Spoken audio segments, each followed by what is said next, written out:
You know what they say about humans? They're predictable. Agrees. Logical creatures who weigh their options carefully before making decisions. Well, whoever says that has clearly never met Marcus Volkov or witnessed what happened on Kepler Station 3 cycles ago. I'm Crix, Senior Intelligence Analyst for the Galactic Confederation, and I've spent the better part of my career studying these bizarre bipeds, 17 years of research, 3 doctoral dissertations, and countless sleepless nights trying to understand their motivations. And just when I thought I had them figured out, they went and started the most devastating war in galactic history. Over what, you ask? A pet. Not even their pet, mind you. Let me back up. Kepler Station orbited the third moon of Centauri Prime, a neutral trading hub where species from across the galaxy conducted business. Think of it as the universe's most expensive mall, except instead of teenagers loitering around food courts, you had arms dealers discussing weapons specifications over fermented algae smoothies. The station housed roughly 50,000 beings from 47 different species.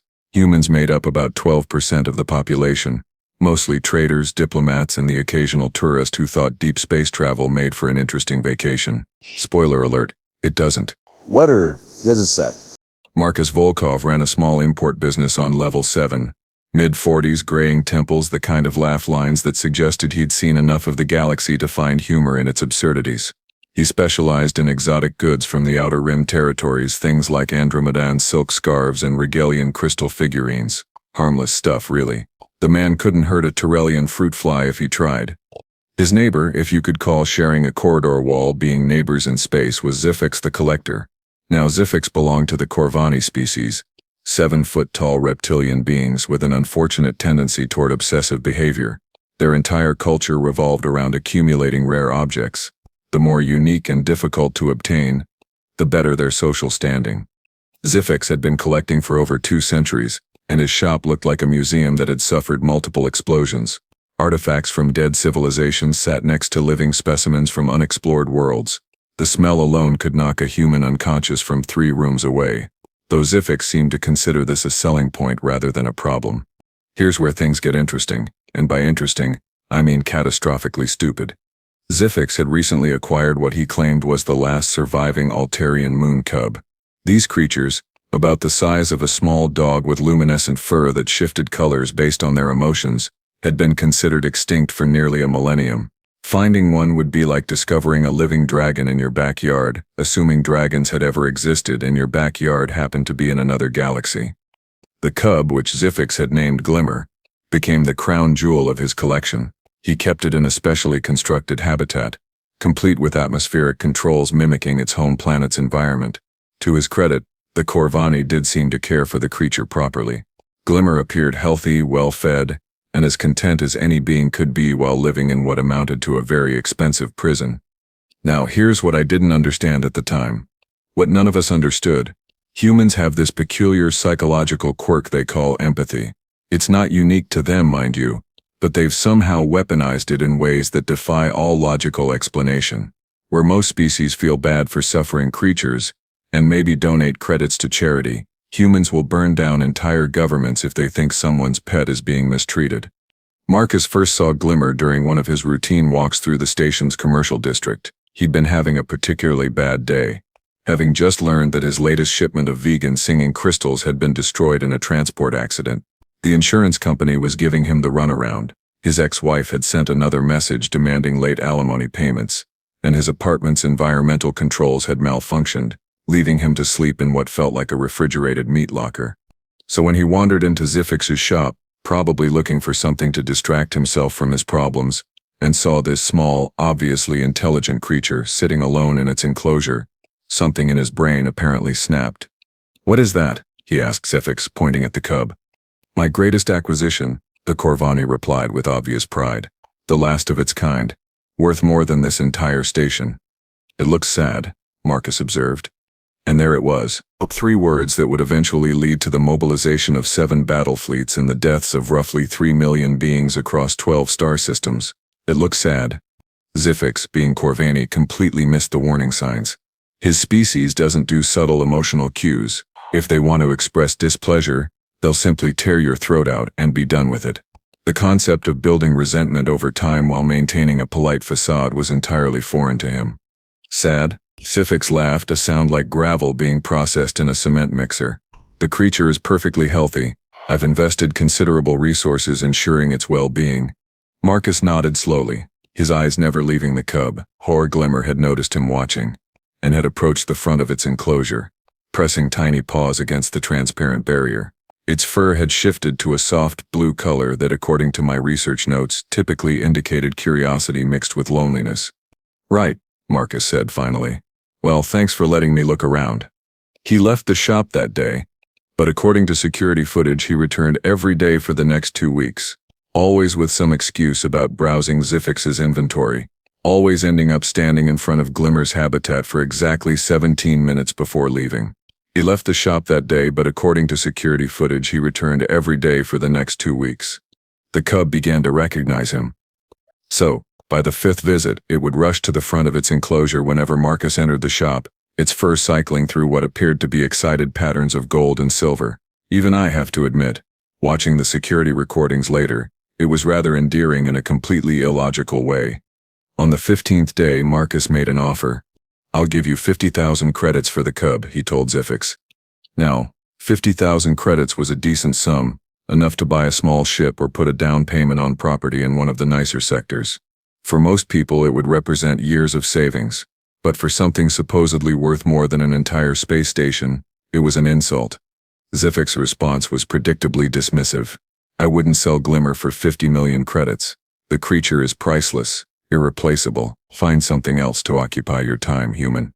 A rational being would have accepted this response and moved on with their life, maybe bought a nice houseplant or adopted one of the thousands of perfectly good pets available at the station's animal shelter. But humans, as I've mentioned, don't do rational when their emotions are involved.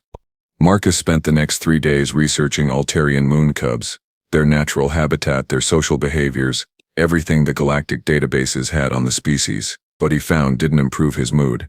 These creatures were highly social, living in family groups of 20 to 30 individuals. They required specific types of mental stimulation, particular social interactions, and most importantly, they needed room to move. Suspex's habitat, while luxurious by most standards, was roughly the size of a human bathroom. Glimmer could take maybe 10 steps in any direction before hitting a wall. This is animal cruelty, Marcus announced, when he returned to the shop. This is animal preservation, Zifix countered. Without my intervention, this species would be completely extinct. Preservation? The thing's going crazy in there. Look at it. And he had a point. Glimmer had developed what appeared to be repetitive behaviors, pacing the same pattern around its habitat over and over. Its fur had taken on a persistent gray color that, according to the research, indicated chronic stress. The creature is adapting to its environment, Zifix insisted. This is normal behavior for captive specimens. Marcus stared at the Corvani for a long moment, and I swear I can see the exact moment in the security footage when he made his decision. His shoulders straightened, his jaw set, and his eyes took on that particular expression humans get when they've decided to do something monumentally stupid. I'll want to buy it, he said again. I told you it's not for sale. 100,000 credits. No. 500,000. No. Name your price. Zifix's laugh echoed through the shop. There is no price, human. The cub is mine, and it will remain mine until the day I die, which, given my species' lifespan, should be several centuries from now. Marcus nodded slowly, thanked him for his time, and left. That's when things started getting weird. The next morning, Sci-Fi arrived at his shop to find a small crowd gathered outside. Nothing unusual there. His rare specimens often drew attention. But this crowd was different. They weren't looking at his displays with the typical mixture of awe and greed. They were angry.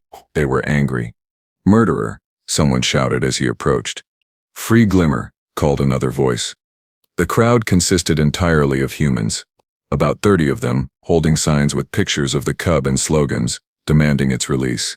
They weren't violent exactly, but they were loud, persistent, and completely blocking access to his shop. Station security dispersed the protesters after a few hours, but they returned the next day, and the next. By the end of the week, the crowd had grown to over 100 beings, and it wasn't just humans anymore. Altarians, known for their love of small mammals. Centaurians, who had strong feelings about captive wildlife. Even a few Corvani, though they seemed more interested in the spectacle than the cause. HFY filed complaints with station management, but the protesters weren't technically breaking any laws. They stayed in public areas, didn't threaten violence, and cleaned up after themselves. Annoying? Absolutely. Illegal? Unfortunately not. The situation escalated when someone, and security footage strongly suggests it was Marcus, though they couldn't prove it, started a Galactic social media campaign. The #free Glimmer began trending across 17 different platforms, complete with heart-wrenching photos of the cub looking through its enclosure walls.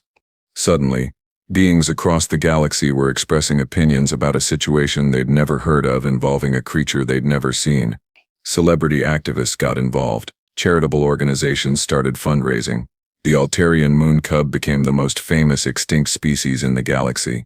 3 weeks after the protests began, Sevix received an offer he couldn't refuse. Not from Marcus, but from the Terran Federation itself.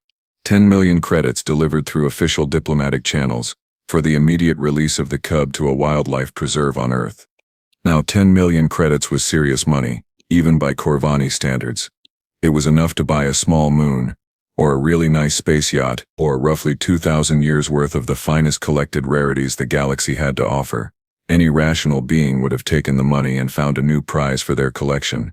But Zifix had spent his entire adult life building his reputation as someone who never sold his greatest treasures. His social standing among the Corvani depended on owning things that others couldn't have. Selling Glimmer, even for an enormous sum, would be admitting defeat, acknowledging that humans in their bleeding hearts could force him to abandon his principles. His response to the Terran Federation was short and definitive: the cub is not for sale at any price. That's when Marcus Volkov did something that still gives me nightmares when I think about the implications. He called his cousin. Elena Volkov Martinez held the rank of admiral in the Terran Federation Navy, commanding the 4th Fleet from her flagship, the TFS Retribution. She was known throughout military circles as someone who took a very practical approach to problem solving, which is military speak for she'd blow up a planet if she thought it would save her crew 5 minutes of paperwork. The conversation between Marcus and Elena lasted exactly 4 minutes and 23 seconds. We know this because intelligence services from 6 different governments were monitoring all communications in and out of Kepler Station by that point, everyone trying to figure out why humans were getting so worked up over an extinct pet. The transcript makes for fascinating reading. Elena, I need a favor. Marcus, how did you get this frequency? This is a secure military channel. Remember when we were kids and I saved you from those bullies who were going to cut off your hair? That was 30 years ago, and I saved you. They were going to shove you in a locker. Details. Look, I need you to help me rescue something. Rescue what? Are you in danger? Do you need an extraction? Not me. There's this cub. 4 minutes later, Elena had all the details, a complete file on Zefix, and what appeared to be a migraine. Marcus, you cannot be serious. You want me to use military assets to steal someone's pet. It's not stealing. It's liberation. The thing is suffering, Elena. It's the last of its species, and this reptilian psychopath is keeping it in a box for his ego. So buy it from him. He won't sell. I offered him 500,000 credits. Offer him more. The Federation offered him 10 million. He said no. Elena was quiet for several long moments. When she spoke again, her voice had taken on a tone that made experienced naval officers start updating their wills. 10 million credits? The Federation offered 10 million credits and he turned it down? Yay. Says it's not about the money. Not about the money, she repeated slowly. Marcus, I'm going to ask you a question, and I want you to think very carefully about your answer. Is this cub actually suffering? Not just lonely or bored, but genuinely, measurably suffering. Marcus must have sent her some of the footage he'd recorded because Elena was quiet for another minute before she spoke again. All right, I'll see what I can do. That conversation took place on a Thursday. By Saturday, the 4th Fleet was conducting routine training exercises approximately 6 light years from Kepler Station. By Monday, Marcus had received a message from an anonymous sender with very specific instructions about power grid access points and security system vulnerabilities throughout the station. And by Wednesday night, Marcus Volkov was crouched outside Zifix's shop with a portable cutting tool, 3 different types of lockpicks, and what appeared to be a complete schematic of the building's internal structure. The break-in itself was almost anticlimactic. Marcus bypassed the security systems with embarrassing ease, located Glimmer's habitat, and had the cub free within 20 minutes. The creature seemed to understand what was happening, remaining calm and quiet as Marcus transferred it to a portable carrier designed to maintain its environmental needs. They were halfway back to Marcus's apartment when station security finally noticed the breach alarms. By then, of course, it was far too late. Marcus had anticipated this problem, and his solution was both elegant and completely insane. Instead of trying to hide on the station, he'd arranged for an emergency pickup. The TFS Retribution materialized out of hyperspace at precisely 0347 station time, its massive bulk casting shadows across Kepler Station's docking bays. Admiral Elena Volkov Martinez herself piloted the shuttle that collected her cousin, though she managed to look appropriately disapproving when she saw what he'd actually done. "Marcus, you idiot," she said, as Glimmer's carrier was secured in the shuttle's hold. "Do you have any idea what kind of diplomatic incident you've just created?" "The kind that saves an innocent creature from a miserable life," he suggested hopefully. Elena rubbed her temples. "The kind that might start a war." She wasn't wrong. By the time the Retribution had cleared Kepler Station's sensor range, emergency communications were flying between governments across 3 sectors. The Corvani Collective was demanding the immediate return of stolen property and the arrest of all involved parties. The Terran Federation was scrambling to distance itself from an unauthorized military operation while simultaneously trying to protect one of their citizens. And various other governments were choosing sides based on their own political interests rather than any actual concern for animal welfare. Within 72 hours, the situation had escalated from a simple theft to a major diplomatic crisis. Zifix, supported by the full weight of the Corvani legal system, filed formal charges of burglary, kidnapping, and something called desecration of collected heritage. The Terran Federation, backing their citizen despite the questionable nature of his actions, refused to extradite Marcus or return Glimmer. Trade agreements were suspended. Diplomatic relations were severed. Military forces began taking defensive positions throughout neutral space. And somewhere in the middle of all this political theater, Glimmer was delivered to a wildlife preserve on Earth, where it was introduced to a habitat roughly the size of a small continent, complete with artificial ecosystems designed to replicate its home world's environment. The cub, according to all reports, seemed much happier with the new arrangements. Too bad the same couldn't be said for the rest of the galaxy. 3 months after the incident, I was called in to provide expert testimony before the Galactic Confederation's Emergency Council. My job was to explain human psychology, to help our leaders understand why a rational species would risk interstellar war over what amounted to a pet custody dispute. I stood before representatives from 47 different worlds and tried to explain concepts like empathy, moral outrage, and the human tendency to anthropomorphize other species. I discussed their history of animal rights movements, their complicated relationship with pet ownership, and their general inability to mind their own business when they perceived injustice. The Corvani delegate listened to my entire presentation before asking a single question. "So you're telling us that humans will go to war over their feelings?" "Not their feelings," I corrected. "Their principles. To humans, some things are more important than political stability or economic convenience. They call it doing the right thing. And once they decide something falls into that category, they become remarkably stubborn about it." The delegate made a sound that might have been laughter. "Principles? This Marcus Volkov creature stole private property. Where are the principles in theft? From the human perspective, he liberated a suffering animal from cruel conditions. The legality of the action was less important than its moral necessity." "Moral necessity," the delegate repeated. "And now they're willing to fight a war over this moral necessity?" I looked around the room at representatives from species that had spent millennia perfecting the art of rational self-interest, beings who made decisions based on careful cost-benefit analysis and logical evaluation of probable outcomes. "Yes," I said simply. "They are." The silence that followed was deafening. That was 6 months ago. Since then, the situation has deteriorated beyond anyone's worst predictions. The Corvani Collective has formed a military alliance with 12 other species, all demanding justice for what they see as an unprecedented violation of property rights and sovereignty. The Terran Federation has allied itself with 15 species who support their intervention, viewing it as a necessary stand against cruelty and oppression. 2 separate battle groups are currently facing off in the neutral zone, weapons armed, shields raised, waiting for someone to make the first move. Trade has collapsed across 3 sectors. Diplomatic relations are at their lowest point in galactic history.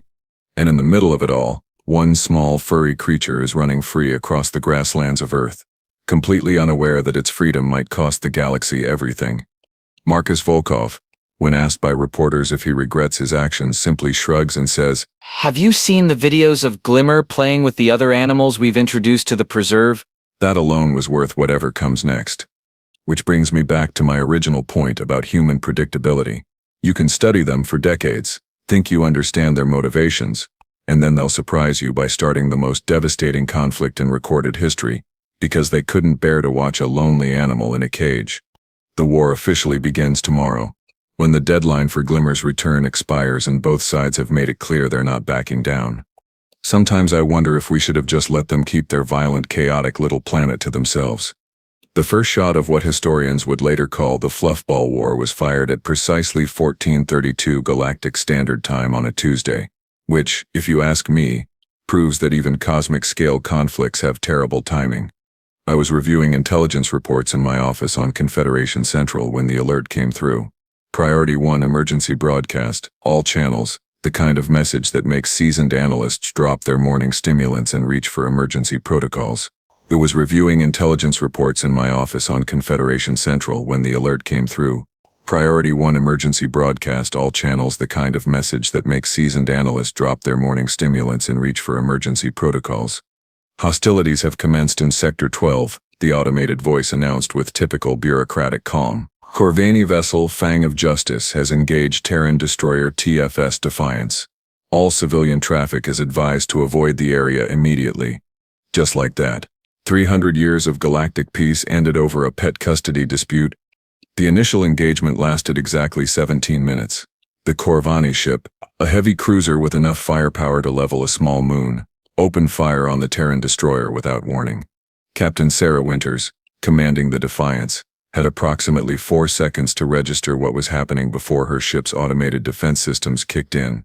What followed was less a battle and more a masterclass in why you should never underestimate human engineering. The Defiance was outgunned, outmassed, and completely outclassed by traditional military standards. The Fang of Justice carried 3 times her firepower and defensive capabilities that should have made her virtually invulnerable to anything smaller than a battleship. Should have. Halst, tense. Important distinction. Captain Winters had served in the Federation Navy for 23 years, most of it on patrol duty in the Outer Rim where pirates and raiders made life interesting for merchant vessels. She'd learned to fight dirty, to use every advantage available, and to never ever fight fair when survival was on the line. So when the Corvani cruiser's first volley hammered her shields down to 12%, Winters did something that violated approximately 17 different articles of the Galactic Rules of Engagement. She accelerated directly toward the enemy ship, dumped her remaining shield power into forward momentum, and executed what her tactical officer later described as the most insane ramming maneuver in recorded history. The Defiance, engines screaming at maximum burn, slammed into the Fang of Justice's port flank at roughly 40,000 kilometers per hour. Both ships died in the collision, their hulls cracking like eggs and spilling atmosphere, debris, and crew into the vacuum. The explosion was visible from 3 different monitoring stations, a brief nova of destruction that marked the beginning of everything that came after. There were survivors. Captain Winters wasn't one of them, but 37 of her crew made it to escape pods before the final impact. The Corvani lost their captain too, along with most of their bridge crew, but managed to get 43 beings to safety before their ship's reactor went critical. Under normal circumstances, this would have been a tragedy.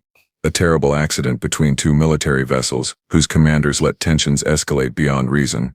Investigations would have been launched, blame would have been assigned, and both governments would have worked to prevent similar incidents. But these weren't normal circumstances. This was about principles, remember? And humans, as I've mentioned repeatedly, get remarkably stubborn when their principles are involved.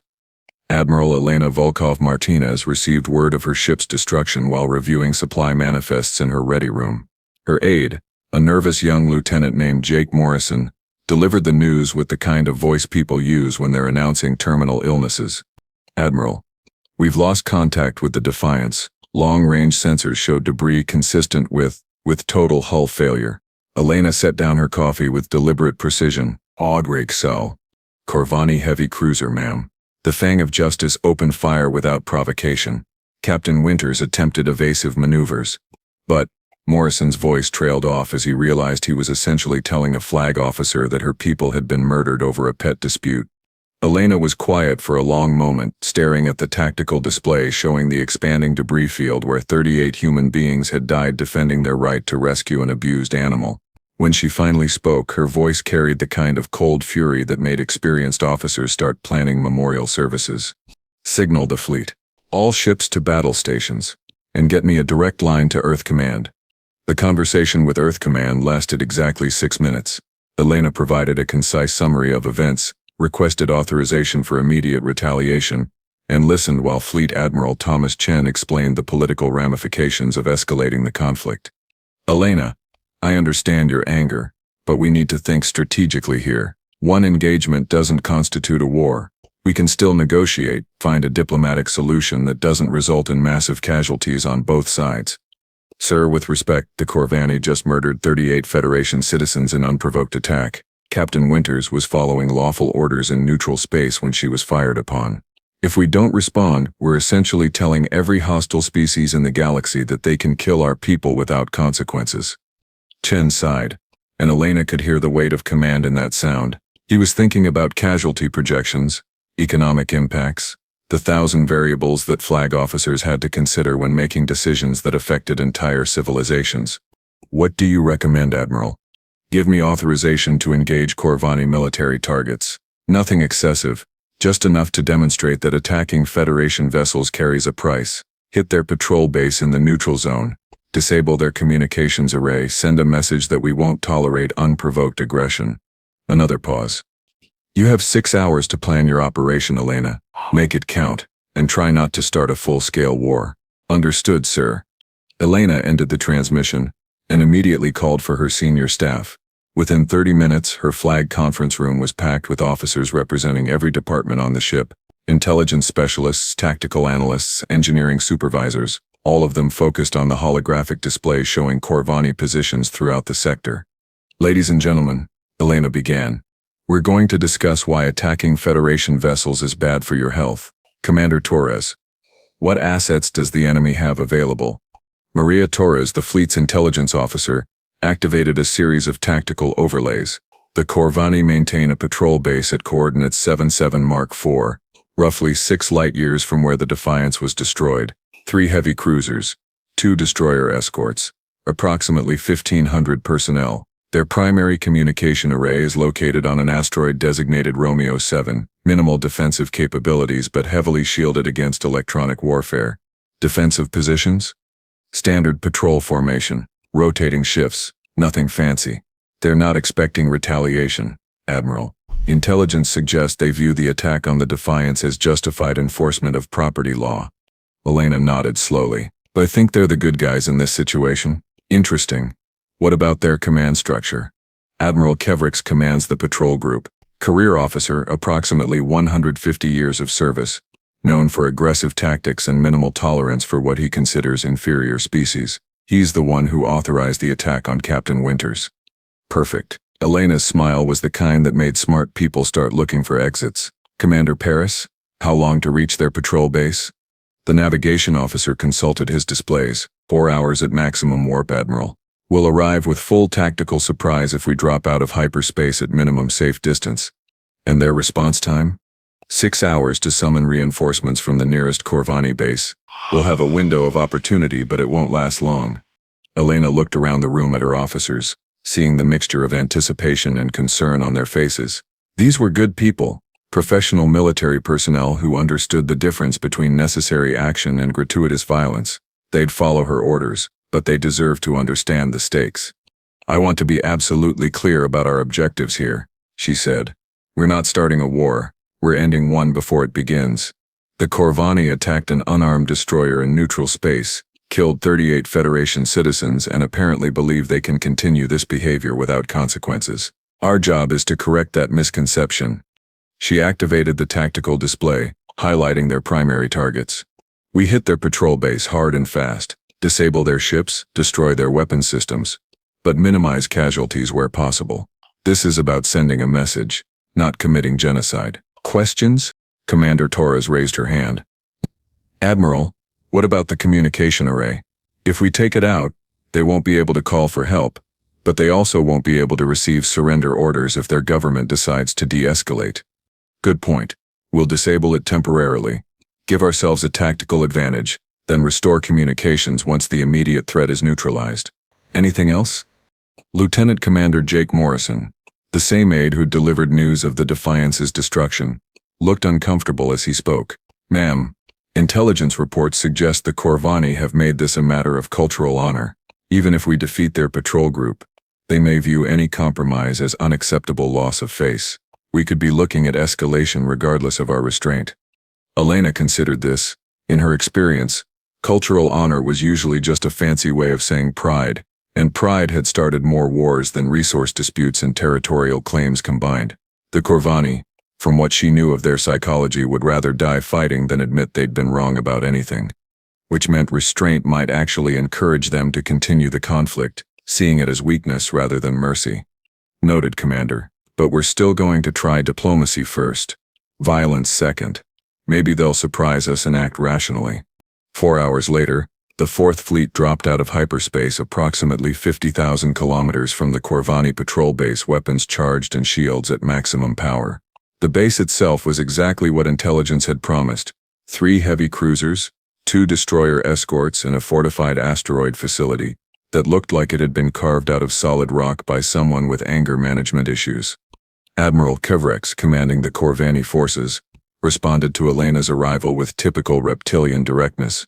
His transmission lasted exactly 30 seconds and contained no words that would be considered diplomatic under any reasonable definition. Human vessels, you are in violation of neutral space agreements and are ordered to withdraw immediately. Any attempt to approach this facility will be considered an act of war and responded to with appropriate force.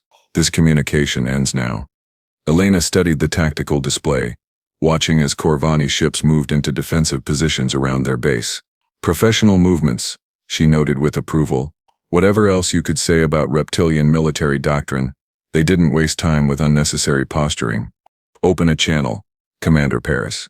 Channel open, Admiral. Admiral Kevrex, this is Admiral Elena Volkov Martinez, commanding the Federation Fourth Fleet. Approximately 4 hours ago, your forces attacked and destroyed a Federation destroyer in neutral space, killing 38 people who posed no threat to your operations. I'm here to discuss terms for resolving this situation before it escalates further. The response came back within seconds. There are no terms to discuss, human. Your people committed theft of Corvani property and were punished according to our laws. Withdraw your vessels or face the same fate. Elena looked around her bridge, meeting the eyes of officers who'd served with her for years, people who'd followed her through asteroid fields and pirate raids and diplomatic missions that usually ended with someone shooting at them anyway. They were waiting for her decision, trusting her judgment, ready to follow whatever orders she gave. She thought about Marcus Volkov, sitting somewhere on Earth with his rescued cub, probably unaware that his cousin was about to start shooting at reptiles in his honor. She thought about Captain Sarah Winters, who'd died because she couldn't stand by and watch injustice happen. And she thought about the 37 survivors from the Defiance floating in space, waiting for rescue, trusting that their sacrifice had meant something. Admiral Kevrex, she said finally, I'm going to give you one opportunity to reconsider your position.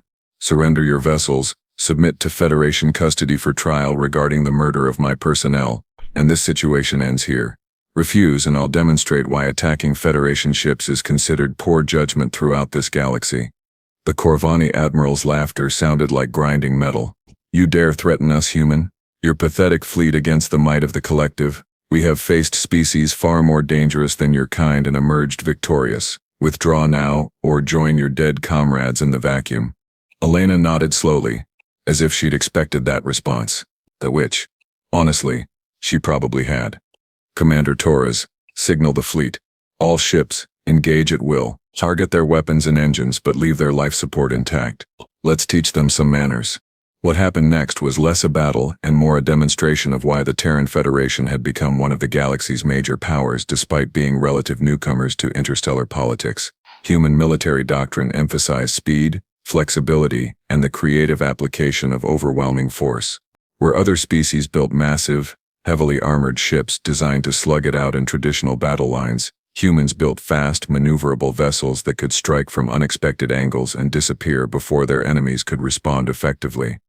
The Fourth Fleet consisted of 2 heavy cruisers, 4 destroyers, and 8 frigates. On paper, they were outgunned by the Corvani patrol group. In practice, they proceeded to dismantle their opponents with surgical precision.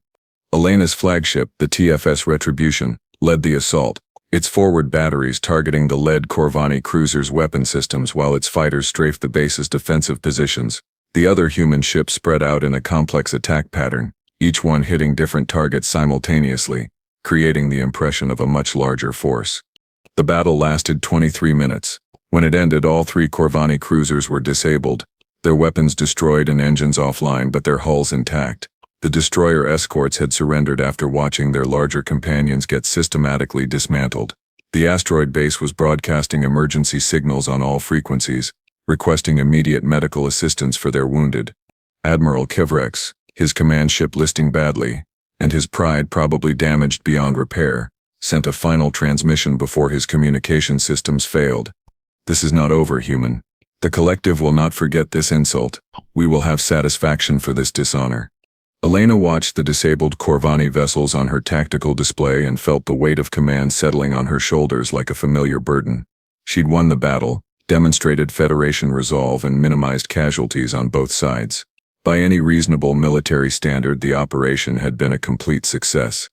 So why did she feel like she'd just made everything infinitely worse? "Commander Morrison," she said quietly, "signal Earth Command. Inform them that Corvani forces have been neutralized, but that Admiral Kevrex has promised retaliation. Request immediate diplomatic contact with collective leadership to discuss terms for ending this situation." "Understood, Admiral." But even as her aide carried out her orders, Elena knew it was probably too late for diplomacy.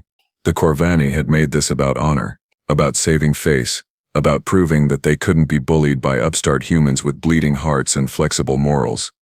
Which meant the next few days were going to be very interesting, in the ancient curse sense of the word. 3 days later, the Corvani Collective declared total war on the Terran Federation and their allies. Not limited military action, not a police action to recover stolen property, but full-scale, no-holds-barred, fight-to-the-death warfare. Their declaration, broadcast on every channel across 12 sectors, was surprisingly eloquent for a document essentially announcing the end of galactic civilization. "The humans have demonstrated their contempt for law, order, and the rights of sovereign species. They steal our property, murder our people, and then claim moral superiority while hiding behind their warships.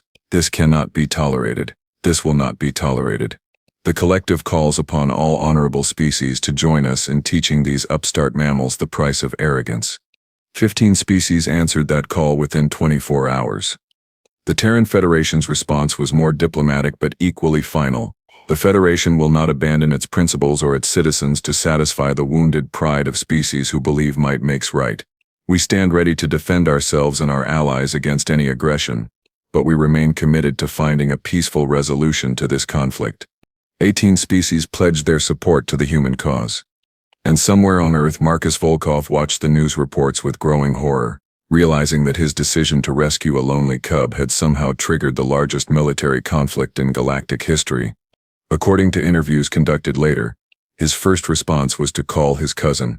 "Elena, what the hell is happening out there?" "Hello, Marcus. Enjoying your new pet?" "This isn't funny. The news is saying there are battle fleets moving toward Earth, that species are choosing sides for some kind of galactic war. This is about Glimmer, isn't it?"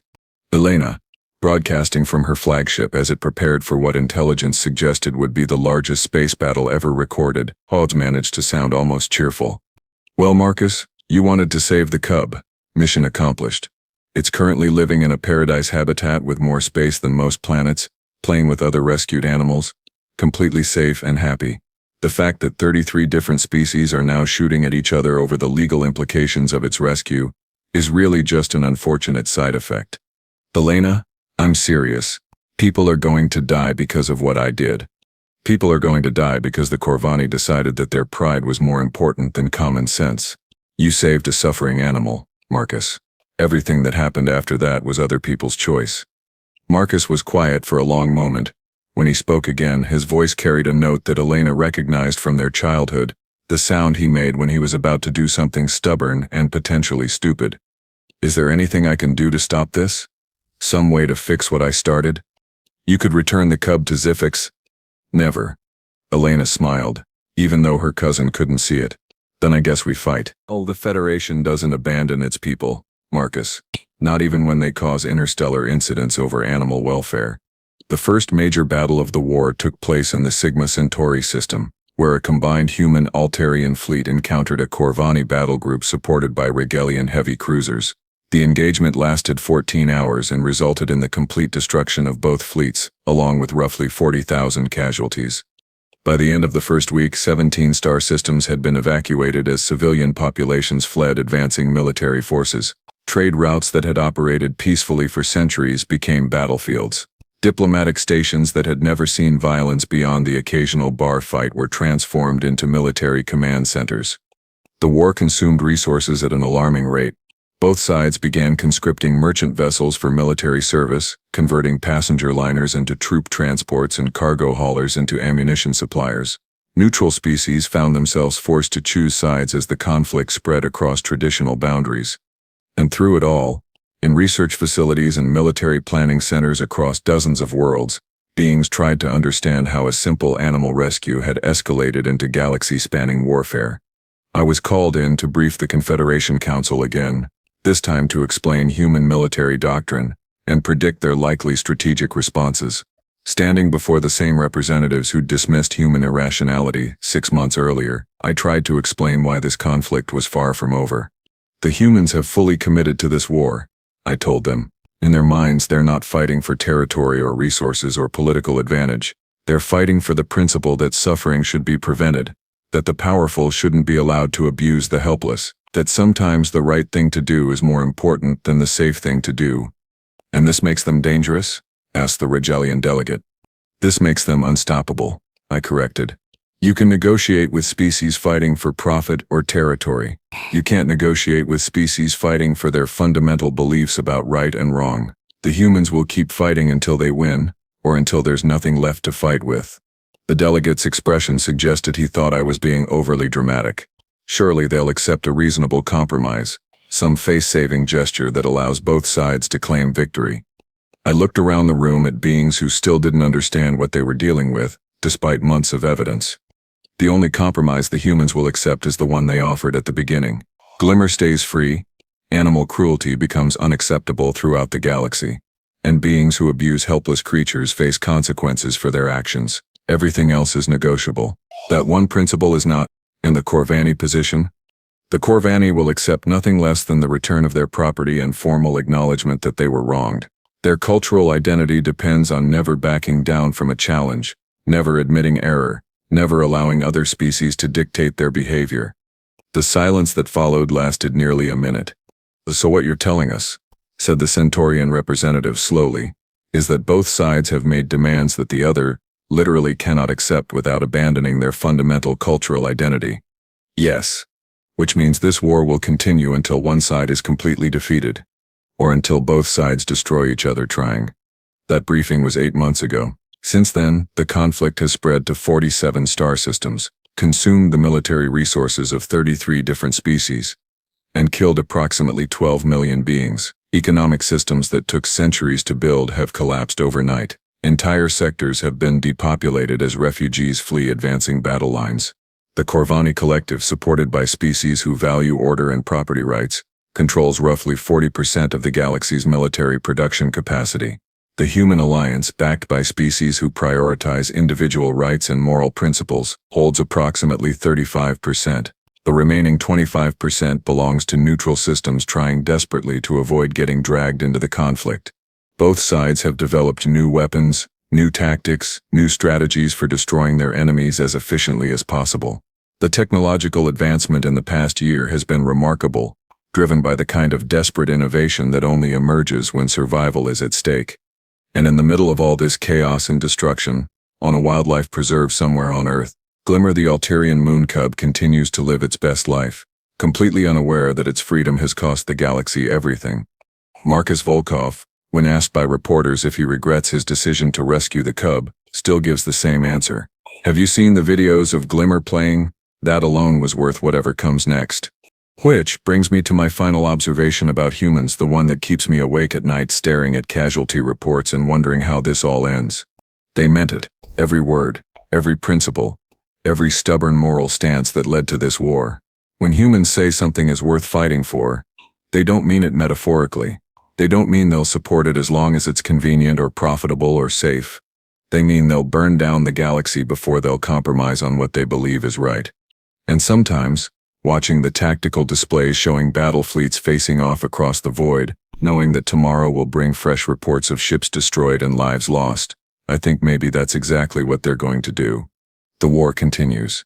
The cub plays in its paradise habitat, and somewhere in the space between those two facts lies the answer to whether the galaxy will survive humanity's conscience. I'm not optimistic about our chances,